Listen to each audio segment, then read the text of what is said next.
অনেক দিন পরে এসেছি। হ্যালো বন্ধুগণ, আবার এসে গেছি।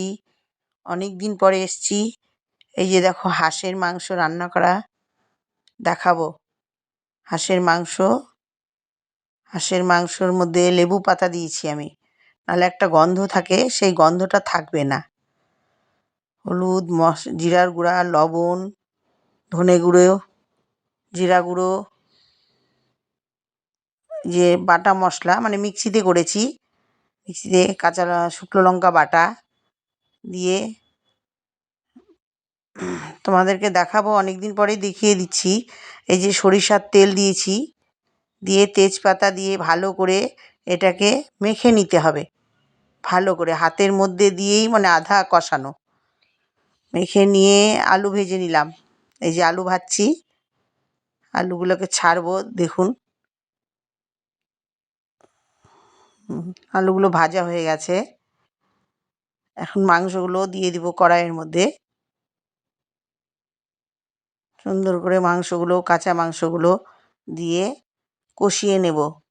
হাঁসের মাংস আলাদা একটা ফ্লেভার আছে এবং সুস্বাদু লাগে, ভালোও লাগে খেতে। এই যে লেবুর পাতা দিয়েছি, তেজপাতা দিয়েছি। লেবুর পাতা দিলে জিনিসটা, গন্ধটা সুন্দর হয়। যে আলু দিয়ে দিলাম, হ্যাঁ, জল দিয়ে কষিয়ে নিলাম। এই যে ভালো মতো কষানো হচ্ছে।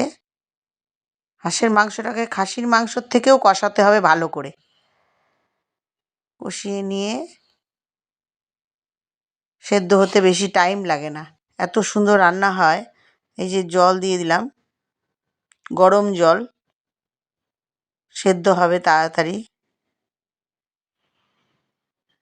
অনেক দিন পরে এসেছি, কারণ কি, আমি হায়দ্রাবাদে গিয়েছিলাম আমার হাজবেন্ডকে নিয়ে চিকিৎসার জন্য। তার চিকিৎসা করছিলাম এবং বাড়ির পারিবারিক একটু অসুবিধাও ছিল, করতে পারিনি। এই যে গরম মশলা দিয়ে দিলাম, বাটা গরম মশলা, ফ্লেভারটা সুন্দর আসবে।